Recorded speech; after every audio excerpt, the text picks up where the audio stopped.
Hi, Miss Eglin here. In this video, I wanted to talk a little bit more about poetry and not just analyzing poetry, but actually comparing two poems. Okay, so just a little recap here.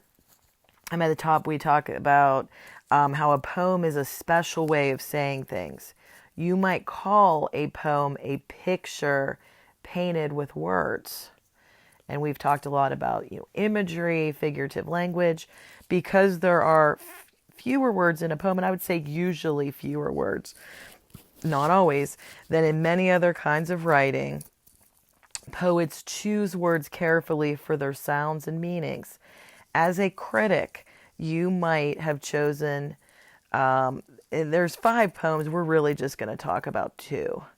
Poetry is meant to be read aloud. Now, of course, we know we can't always read it out loud, but if possible, we want to read it at least 3 times. And as you read it, listen to the sound of the words.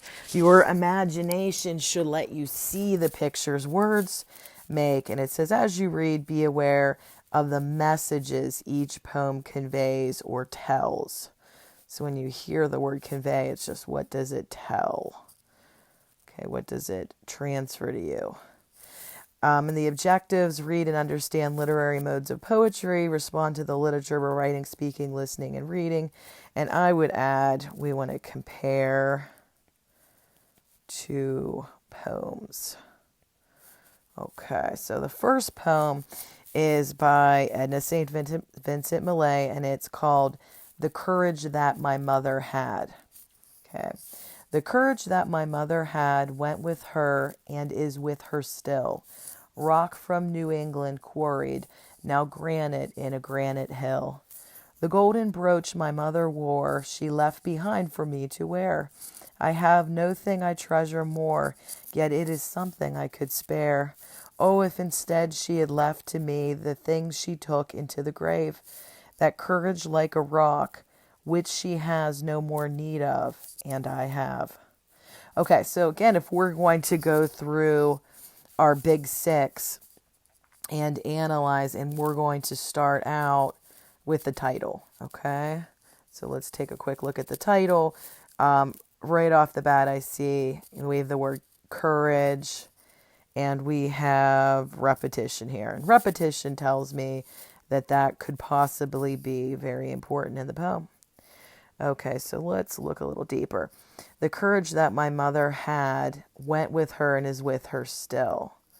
Okay, rock from New England quarried. So I know a quarry is a place where they get rocks, and granite is a very hard rock that lasts a long time. So we have this metaphor here comparing the mother to this New England granite. Very hard, long-lasting, very solid. Okay, so in a way that's telling me what kind of person the mother was. Okay, and so our speaker is talking about the mother in past tense because the mother has died.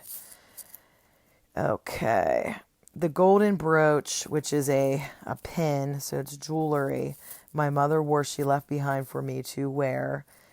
I have no such thing I treasure more, yet it is something I could spare. Okay, so that's kind of interesting because this is her most prized possession, yet the speaker, and remember, it's not necessarily Edna St. Vincent Millay, the poet, said she could spare it. So that's interesting, and I feel like that's the turning point of the poem.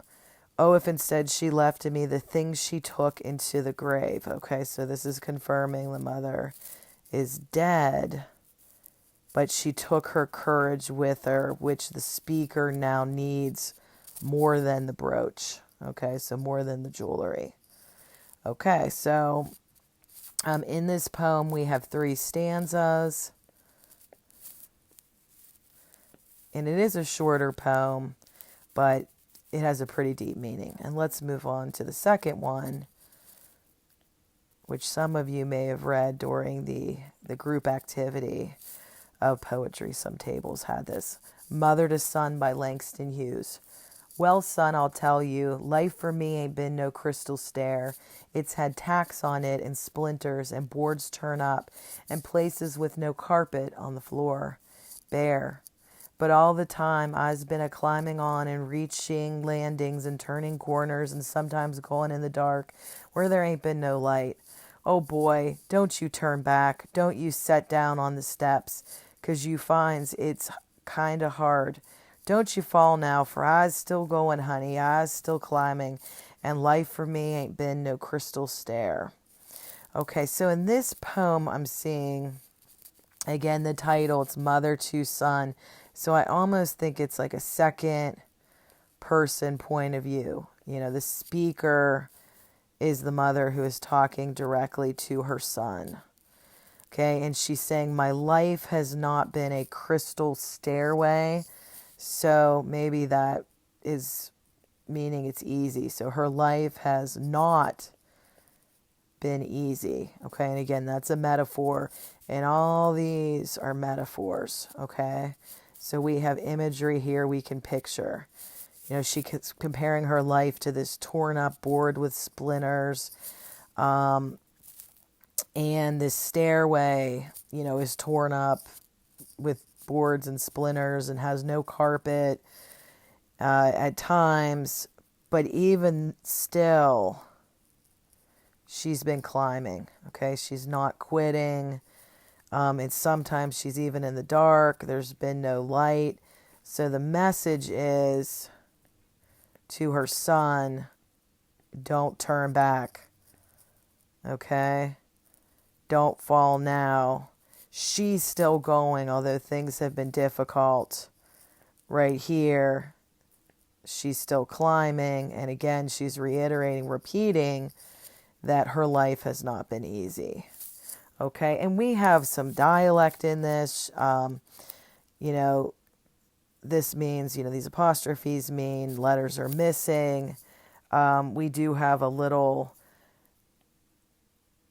box here that has some definitions, okay, that if you didn't know what those words meant, you definitely want to check out. Okay, so, and as you can see, I didn't go through every single box here, you know, but I did the main one. Theme. Okay, that is one we did not talk about. And here's some questions, and it says, the poems you just read could be classified according to two main themes, nurturing and nature. So I would say both poems are more considered with nurturing.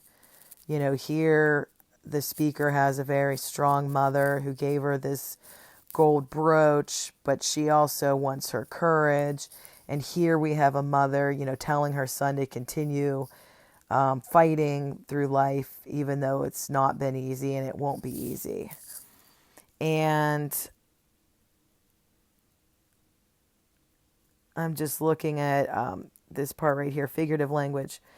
Literal language uses words according to their ordinary meanings. In figurative language, however, words are used apart from their ordinary meaning to add beauty and force to the language.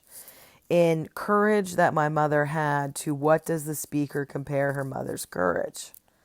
Okay, so think about that. See what you come up with. In mother to son, what does the speaker compare her life to that crystal stair? Has the speaker's life been easy or difficult? You know, difficult.